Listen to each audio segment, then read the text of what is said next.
قرآن کریم میں ارشاد فرماتا ہے، سورہ بقرہ میں ارشاد فرماتا ہے کہ وہ لوگ، ان لوگوں کی مثال جو اپنے مال کو اللہ کے راستے میں خرچ کرتے ہیں، یعنی صدقہ دیتے ہیں، اس دانے کی طرح ہے جس سے 7 خوشے نکلتے ہیں اور ہر خوشے میں سے 100 دانے نکلتے ہیں، اور پھر اللہ جس کے لیے چاہے جتنا چاہے بڑھا دیتا ہے کیونکہ اللہ وسعت والا اور علم والا ہے۔ اللہ بہت بڑا ہے، وسعت والا ہے اور علم والا ہے۔ یعنی پتہ چلا کہ اگر اللہ کی راہ میں کوئی 1 روپیہ بھی صدقہ کرتا ہے تو اللہ تعالیٰ اس کو 1 نامہ اعمال میں مرتب نہیں فرماتا، اللہ تعالیٰ 700 صدقہ کا ثواب نامہ اعمال میں مرتب فرماتا ہے، اور پھر ہر ایک کے خلوص کے مطابق جس کے لیے اللہ جتنا چاہے اتنا بڑھا دیتا ہے، جس کے لیے اللہ جتنا چاہے اتنا بڑھا دیتا ہے۔ اللہ کریم ارشاد فرماتا ہے قرآن کریم میں سورہ بقرہ میں ہی کہ کون ہے جو اللہ کو قرض حسنہ دے۔ اللہ کو قرض حسنہ کیسا دیا جائے گا؟ اللہ کے کسی بھی غریب بندے کی مدد کر دو، کسی بھی غریب کی مدد کر دو، کسی بھی مسکین کی مدد کر دو، کسی بھی انداز سے اپنے مال کے ذریعے، اپنی طاقت کے ذریعے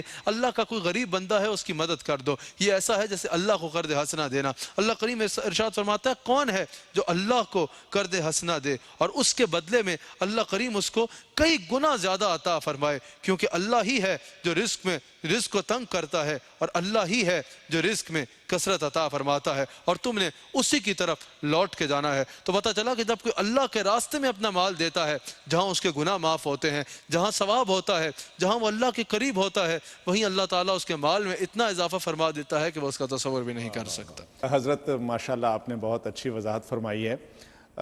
یہ پروگرام جو فضائل رمضان ہے، اس میں ہم جو آپ سے سوالات پوچھتے ہیں، ہمیں کروڑوں ناظرین جو پوری دنیا سے یہ پروگرام دیکھ رہے ہیں بیٹھ کے، اور اکثر پیغامات بھی ہمیں موصول ہوتے ہیں، تو وہ یہ کہتے ہیں کہ جو سوالات ہوتے ہیں وہ ان کے دل کی آواز ہوتے ہیں، اور وہ رہنمائی چاہ رہے ہوتے ہیں کہ ایسے سوالات کے جوابات ان کو دیے جائیں قرآن و حدیث کی روشنی میں۔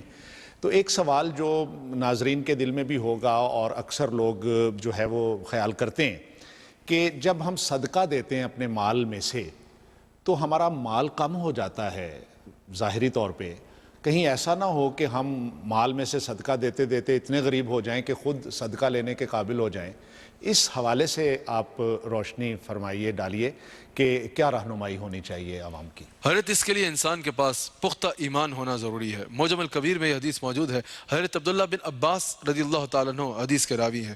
حضور علیہ السلام ارشاد فرماتے ہیں کہ صدقہ مال میں کمی نہیں لاتا۔ حضور ارشاد فرماتے ہیں کہ صدقہ مال میں کمی نہیں لاتا، اور جب کوئی صدقہ دینے والا اللہ کے کسی غریب بندے کو، کسی مستحق کو صدقہ دینے کے لیے ہاتھ بڑھاتا ہے، اس سے پہلے کہ وہ صدقہ مستحق کے ہاتھ میں پہنچے، اللہ کریم اس کو اپنے دست قدرت میں لے لیتا ہے، اللہ کریم اس کو اپنے دست قدرت میں قبول فرما لیتا ہے۔ یعنی یہ امر اللہ کی بارگاہ میں اتنا جلدی ایک تو قبول ہوتا ہے کہ جب کوئی صدقہ دینے والا اللہ کی راہ میں کسی مستحق کو، کسی غریب کو صدقہ دیتا ہے، اس سے پہلے کہ وہ مال مستحق کے ہاتھ میں پہنچے، اللہ کریم اس کو اپنے دست قدرت میں قبول فرما لیتا ہے۔ بخاری میں یہ حدیث موجود ہے، مصطفیٰ جان رحمت صلی اللہ علیہ وآلہ وسلم ارشاد فرماتے ہیں کہ جب بندہ اپنے رزق کے حلال میں سے صدقہ دیتا ہے تو اللہ کریم اس کو اپنے دست قدرت میں قبول فرما لیتا ہے، اللہ کریم اس کو اپنے دست قدرت میں قبول فرما لیتا ہے، اپنے دست قدرت میں لیتا ہے، اور پھر حضور فرماتے ہیں اللہ اس کی پرورش فرماتا ہے۔ جو پھر آگے حضور کے یہ حدیث کے الفاظ ہیں، جیسے تمہارے پاس کوئی بچڑا ہو یا اونٹ کا بچہ ہو، تم اس کی پرورش کرتے ہو نا، اس کو پرورش کر کے اس کو اتنا بڑا کرتے ہو، پھر اللہ تعالیٰ اس کو پہلے ہی اسی طرح نامہ اعمال میں مرتب نہیں ہو جاتا کہ میں نے 1000 روپیہ صدقہ کیا تو 1000 میرے نامہ اعمال میں مرتب ہو گیا، نہیں، اللہ تعالیٰ پہلے اس کو اپنے دست قدرت میں لیتا ہے۔ یہ بخاری کی حدیث ہے۔ پھر حضور فرماتے ہیں جس طرح تم کسی بچڑے یا اونٹ کے بچے کی پرورش کر کے اس کو بڑا کرتے ہو، اس طرح اللہ تعالیٰ اپنی شانوں کے مطابق اس کی پرورش کر کے اس کو بڑا کرتا ہے، اور کتنا بڑا کرتا ہے بخاری میں موجود ہے۔ حضور فرماتے ہیں اللہ تعالیٰ اس کو احد پہاڑ جتنا بڑا کر کے پھر صدقہ دینے والے کے نامہ اعمال میں مرتب فرماتا ہے۔ تو دنیا میں بھی اس کی بہت سے برکات ہیں۔ آپ نے فرمایا کہ بعض لوگ سمجھتے ہیں ہم غریب ہو جائیں گے۔ ڈاکٹر صاحب ہم نے رمضان المبارک میں ہی کچھ دن پہلے رزق حلال پہ ایک پروگرام کیا تھا، جس میں نے تفصیل سے یہ بات بیان کی تھی کہ رزق جتنا انسان لے کے آیا ہے اتنا ہی ہے، اس میں اضافہ نہیں ہو سکتا، لیکن ڈاکٹر صاحب ایک چیز ایسی ہے کہ جس کے ذریعے انسان کے رزق میں اضافہ ہو جاتا ہے، انسان کے مال میں، انسان کے رزق میں اضافہ ہو جاتا ہے، وہ یہ صدقہ ہے، وہ اللہ کی راہ میں خرچ کرنا ہے۔ حضرت موسیٰ علیہ السلام کلیم اللہ ہیں، اللہ سے کلام کرتے ہیں۔ ایک مرتبہ وہ اللہ سے کلام کی خاطر کوہ طور پہ جا رہے تھے تو رستے میں ایک شخص نے روکا۔ اس نے کہا حضور آپ اللہ کے نبی ہیں، میری ایک فریاد تو اللہ تک لیتے جائیں۔ فرمایا کیا بات ہے؟ کہا کہ میں غریب آدمی ہوں، کبھی آدھی روٹی ملتی ہے، کبھی ملتی ہے، کبھی روٹی ملتی ہے، کبھی پورا دن گزر جاتا ہے روٹی ملتی ہی نہیں ہے، بہت مشکل ہوتی ہے۔ آپ اللہ سے عرض کریں کہ جتنا اس نے میرا مقصوم لکھا ہے وہ تو مجھے موت سے پہلے ملنا ہے نا، آپ کی بات اللہ نہیں ٹالے گا۔ آپ اللہ سے عرض کریں کہ اللہ ایک ہی بار میں مجھے میرا سارا مقصوم دے دے۔ آپ نے جا کے اللہ سے عرض کر دی۔ نبی عرض کرے، نبی وسیلہ بنے اور دعا قبول نہ ہو، یہ تو بات ممکن ہی نہیں ہے۔ جیسے ہی حضرت موسیٰ علیہ السلام نے عرض کی اس کی دعا قبول ہو گئی۔ حضرت موسیٰ علیہ السلام اگلے دن اس کے گھر کے آگے سے نکلتے ہیں تو دیکھتے ہیں اناج کا ڈھیر لگا ہوا ہے۔ اللہ کا شکر کیا کہ اللہ نے ان کی دعا قبول فرمائی۔ لیکن جب اگلے دن، اس سے اگلے دن، اچھا اس نے کیا کیا؟ جب حضرت موسیٰ علیہ السلام نے دیکھا ڈھیر لگا ہوا ہے، اس دن اس نے کیا عمل کیا؟ اس نے اعلان کر دیا، اس نے کہا بھئی جو میرے علاقے میں بھوکا ہے، جو میرے علاقے میں مسکین ہے، جو میرے علاقے میں غریب ہے، آج آئے میرے دروازے پہ، اللہ نے اناج کا ڈھیر لگا دیا ہے، اناج کا ڈھیر لگا دیا ہے، جو بھوکا ہے، غریب ہے، مسکین ہے، آئے میرے دروازے سے اناج اٹھا کے لے جائے اور اپنی ضروریات پوری کر لے۔ اسی دن وہ سارا مال ختم ہو گیا، لوگ لے گئے۔ جب اگلے دن حضرت موسیٰ علیہ السلام وہاں سے گزرے نا تو حضرت موسیٰ علیہ السلام نے دیکھا کہ اس کے گھر کے باہر دگنا اناج موجود ہے۔ اللہ کریم کی بارگاہ میں جا کے عرض کی کہ یا اللہ یا کریم، جب میں نے تجھ سے فریاد کی تھی تو کیا تو نے اس کا قسطوں میں رزق مقرر کر دیا تھا کہ آج اتنا پہنچ جائے گا اس کے دروازے پہ، کل اتنا؟ اللہ کریم نے فرمایا نہیں ہے میرے خلیل، جب آپ نے مجھ سے عرض کی تو اسی وقت اس کا سارا رزق دروازے پہ پہنچ گیا تھا۔ تو کہا یا اللہ اس نے تو وہ سارا اسی دن تقسیم کر دیا تھا، تو آج تو دگنا رزق اس کے دروازے پہ موجود ہے، رزق تو انسان کا اتنا ہی ہے جتنا تو نے لکھ دیا، تو یہ کیسے؟ اللہ کریم نے ارشاد فرمایا وہ دنیا سے تجارت کر کے الٹی چالیں بھی کھیل سکتا تھا، وہ دنیا کے ساتھ بھی تجارت کر سکتا تھا، وہ اس رزق کا کچھ اور بھی کر سکتا تھا۔ اس نے تجارت دنیا سے نہیں کی۔ یہاں الٹی چال کہنے کا مقصد یہ ہے، وہ یہ عقیدہ ہے نا کہ اللہ نے جتنا رزق لکھا ہے وہی ہے۔ وہ سوچ سکتا تھا کہ میں دنیا کے کسی طریقے سے اس کو بڑھا لوں، لیکن اس نے تجارت کی، لیکن دنیا کے ساتھ نہیں کی، اس نے تجارت میرے ساتھ کی، میرے بندوں میں مال تقسیم کر دیا، میرے ساتھ تجارت کی۔ اب جب تک وہ زندہ ہے اور یہ عمل جاری رکھے گا اس کے دروازے سے اناج ختم نہیں ہوگا۔ یہی وجہ ہے ڈاکٹر صاحب، ہم نے لاہور شہر میں بڑے بڑے لوگوں کو دیکھا ہے، ایک دور میں بڑا مال ہے، کچھ عرصے بعد سڑک پہ بھیک مانگتے نظر آ رہے ہیں۔ ہم نے اسلام آباد میں بڑے لوگوں کو دیکھا ہے، بڑا اقتدار ہے، کچھ عرصے بعد جو ہے ان کو کوئی سلام نہیں لے رہا۔ ہم نے دیکھا ہے، لیکن لاہور میں داتا علی حجویری کے دروازے سے ہزاروں سال گزر گئے، لنگر ختم نہیں ہوا۔ اسلام آباد میں خواجہ عبد الکریم کے دروازے سے سینکڑوں سال گزر گئے، لنگر ختم نہیں ہوا۔ اس کی وجہ کیا ہے؟ انہوں نے تجارت اللہ کے ساتھ کی ہے، قیامت تک ان کے دروازے سے رزق ختم نہیں اللہ ہوگا۔ اکبر، اللہ اکبر۔ بہت خوبصورت آپ نے وضاحت کی، اور خاص طور پہ قصص الانبیاء سے آپ نے جو مثالیں دی ہیں، اس سے یہ بات ثابت ہوئی قبلہ کہ صدقہ دینا ایک صالح عمل ہے۔ دنیا کے اندر جو بندہ صدقہ دیتا ہے، خیرات دیتا ہے اور یہ نیک اور صالح عمل کرتا ہے، آپ یہ فرمائیے کہ اس کے لیے اللہ رب العزت نے کیا اجر رکھا ہے، اس کو اس کا انعام کیا ملتا ہے؟ حضرت دنیا میں بھی صدقے کی بہت سے انعامات ہیں، نزا کے وقت بھی صدقہ کا بہت سارے انعامات ہیں، قبر میں بھی صدقہ کام آئے گا، اور قیامت کے دن میزان پہ بھی صدقہ کام آئے گا، اور پل صراط پہ بھی انسان کو صدقہ کام آئے گا۔ ایک ایک بات پہ حضور علیہ السلام کی احادیث موجود ہیں۔ روح البیان میں یہ حدیث موجود ہے۔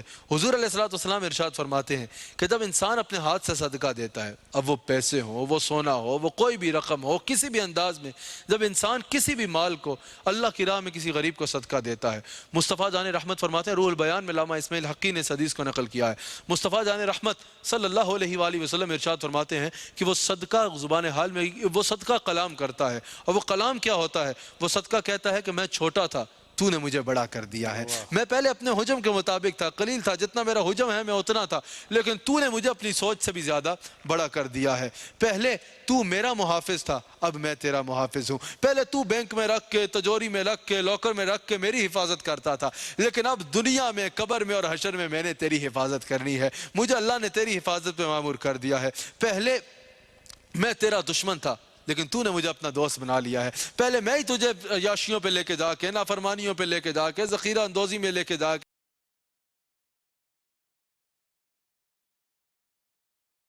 دوست بنا لیا ہے۔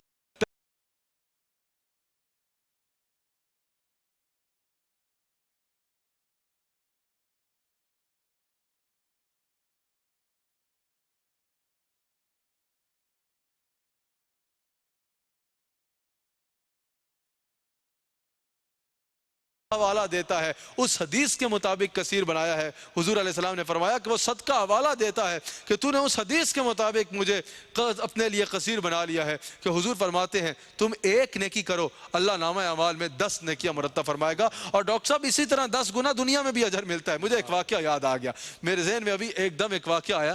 حضرت رابعہ بصری اللہ کی کامل ولیہ تھی، انہوں نے ایک مرتبہ اللہ کے راہ میں ایک روٹی پکی گھر میں کھانے لگی، دروازے پہ کوئی آیا اللہ کے نام پہ دے دو، اس روٹی کو اللہ کے نام پہ صدقہ کر دیا، گھر میں کچھ نہیں بچا کھانے کو۔ تھوڑی دیر بعد دستک ہوئی، خادمہ نے دروازہ کھولا اور کسی نے بتایا کہ 9 روٹیاں بادشاہ نے بھیجی ہیں آپ کے لیے، یہ قبول کر لیں۔ اس نے آ کر رابعہ بصری کو بتایا تو انہوں نے کہا کہ نہیں یہ کسی اور کی ہوں گی، اس کو بتاؤ کہ جائے، کسی اور اس کو غلطی ہو گئی ہے۔ جب اس نے بتایا غلطی ہوگی، اس نے کہا یہ کس کا گھر ہے؟ کہا رابعہ بصری کا۔ کہا سوری واقعی غلطی ہوگی، کسی اور کی طرف بھیجا تھا۔ وہ عورت بھی حیران ہوئی کہ ان کو کیسے پتا چلا کہ ان کے لیے نہیں ہے، لیکن حیرت تب بڑھ گئی جب کچھ دیر کے بعد دستک ہوئی تو اس نے کہا بھی بادشاہ نے کھانا بھیجا ہے۔ کہا کیا بھیجا ہے؟ کہا 10 روٹیاں۔ حضرت رابعہ بصری کو بتایا تو کہا قبول کر لو، یہ ہماری ہیں۔ اس خادمہ نے پوچھا حضور آپ کو کیسے پتا چلا کہ وہ ہماری نہیں تھی اور یہ ہماری ہے؟ کہا اصل بادشاہ وہ ہے، حضور فرماتے ہیں تم اللہ کی راہ میں ایک عمل کرو اللہ 10 گنا اجر عطا فرمائے گا۔ ہم نے ایک روٹی دی تھی تو 9 نہیں آنی تھی، 10 روٹیوں نے آنا تھا۔ یہ جب ایمان ہو تو پھر دنیا میں بھی انسان اس کو ایسے محسوس کرتا ہے۔ مجمع زواہد میں یہ حدیث موجود ہے، مجمع زواہد میں یہ حدیث موجود ہے۔ مولا کائنات حضرت علی رضی اللہ تعالیٰ عنہ ارشاد فرماتے ہیں کہ صدقہ دینے میں جلدی کرو کیونکہ کوئی بھی بلا صدقے سے آگے نہیں بڑھ سکتی۔ میں بھی اس وقت لوگوں سے کہوں گا، ناظرین سے، اس سال رمضان المبارک میں اس کرونا وائرس کی کووڈ-19 کی سچویشن میں صدقہ دینے میں جلدی کرو۔ آپ صدقہ دے دو، کوئی بھی بلا صدقے سے آگے نہیں بڑھ سکتی، یہ حضور فرماتے ہیں صدقہ دو، اللہ تعالیٰ آپ کو اس وبا سے محفوظ رکھے گا۔ اور کہاں دو؟ اپنے علاقے میں، اپنے خاندان میں، اپنے محلے میں غرباء کو تلاش کر کے ان میں صدقہ دو۔ ڈاکٹر صاحب صدقے کی بہت طاقت ہے، ترمذی میں یہ حدیث موجود ہے۔ حضور علیہ السلام نے ارشاد فرمایا کہ جب اللہ نے زمین کو بنایا نا تو زمین لرزا کرتی تھی، زمین ہلا کرتی تھی۔ اللہ نے پہاڑوں کو میخوں کی طرح زمین میں گاڑ دیا، زمین کو قرار آ گیا۔ فرشتوں نے عرض کی کہ یا اللہ پہاڑوں سے بھی مضبوط کوئی چیز ہے؟ تو اللہ کریم نے ارشاد فرمایا کہ ہاں پہاڑوں سے مضبوط لوہا ہے۔ آج ڈاکٹر صاحب آپ دیکھیں بڑے سے بڑا پہاڑ ہو، لوہے کے آڑے بنا کے اس کو کاٹ دیا جاتا ہے۔ عرض کی کہ یا اللہ لوہے سے بھی زیادہ مضبوط کوئی چیز ہے؟ اللہ کریم فرمایا آگ لوہے سے زیادہ مضبوط ہے۔ آپ دیکھیں آگ سے لوہے کو سیک کے جو چاہے اس کو شیپ دے دی جاتی ہے، اتنا اس کو پگھلا دیا جاتا ہے۔ کہا یا اللہ آگ سے زیادہ مضبوط کوئی چیز ہے؟ اللہ نے فرمایا ہاں پانی آگ سے زیادہ مضبوط ہے، پانی جتنی بھی آگ ہو اس کو بجھا دیتا ہے۔ کہا یا اللہ پانی سے زیادہ مضبوط کوئی چیز ہے؟ کہا ہاں۔ اللہ کریم نے ارشاد فرمایا ہاں ہم نے جو ہے وہ ہوا میں پانی سے زیادہ طاقت رکھی ہے، اب دیکھیں بادلوں میں کہاں سے کہاں اٹھا کے لے جاتی ہے۔ کہا یا اللہ ہوا سے مضبوط کوئی چیز ہے؟ اللہ کریم نے فرمایا ہاں ہوا سے مضبوط وہ صدقہ ہے جو انسان ایک ہاتھ سے دے تو دوسرے ہاتھ کو خبر بھی نہ ہو۔ ڈاکٹر صاحب یہاں خفیہ صدقہ کہا گیا ہے۔ حضور علیہ السلام ارشاد فرماتے ہیں، طبرانی میں حدیث موجود ہے کہ خفیہ صدقہ اللہ کے غضب کو ٹھنڈا کرتا ہے۔ اور حضرت علی فرماتے ہیں کہ اگر کسی کو صدقہ دو نا تو اس سے آنکھیں بھی نہ ملاؤ، نظریں جھکا کے اس کو صدقہ دو، صدقے کو اتنا خفیہ رکھو کہ ایک ہاتھ سے دو تو حضور نے فرمایا دوسرے ہاتھ کو خبر بھی نہ ہو۔ لیکن ڈاکٹر صاحب ہم عجیب دور میں ہیں، سوشل میڈیا جہاں رحمت بھی ہے، اللہ کی اس اعتبار سے رحمت بھی ہے۔ دیکھیں اس طرح کے پروگرام اس وقت کتنے لوگ ہیں جو ہمارے سوشل میڈیا پہ بھی سنتے ہیں، قرآن کی تلاوت سنتے ہیں، اچھی باتیں سنتے ہیں۔ وہیں سوشل میڈیا ایک اس معاملے میں جہاں بہت سی اس کی خرابیاں بھی ہیں، وہاں ایک یہ بھی ہے کہ ہمارے میں ریاکاری کا اتنا شوق آ گیا ہے کہ کسی غریب کو 10 روپے بھی دے رہے ہوں گے نا تو 10 اینگل سے پہلے اس کی تصویر کھنچائیں گے۔ اللہ کے بندے کئی سفید پوش ایسے لوگ بھی ہوتے ہیں جن کو شرم آتی ہے، جو اس وجہ سے تمہارے سے مال لینے نہیں آتے کہ تم نے دینا 100 روپیہ ہے لیکن تصویریں 1000 کھنچانی ہے۔ تصویریں دو گے تو صوفیہ فرماتے ہیں جو عمل مخلوق کو دکھانے کے لیے کرو اللہ سے اس کی اجر کی توقع نہ رکھنا، لوگوں کے لیے تصویر نہ بناؤ، کوشش کرو یہ تصویر اس کی بارگاہ میں تمہاری آ جائے۔ اگر اس کی بارگاہ میں آ گئی تو دنیا آخرت میں سنول جاؤ گے۔ آخری حدیث یہاں بیان کروں گا، احیاء العلوم میں آخری روایت بیان کروں گا۔ احیاء العلوم میں حضرت عمر بن عبدالعزیز رحمۃ اللہ علیہ کا قول حضرت امام غزالی نقل کرتے ہیں۔ حضرت عمر بن عبدالعزیز فرماتے ہیں کہ نماز انسان کو آدھے رستے تک پہنچا دیتی ہے۔ سب رمضان میں نمازیں پڑھ رہے ہیں نا، آدھے رستے تک پہنچ گئے ہیں۔ پھر آپ فرماتے ہیں روزہ انسان کو اللہ کے دروازے تک پہنچا دیتا ہے۔ مبارک ہو روزے دارو تم اللہ کے دروازے میں پہنچے ہوئے ہو۔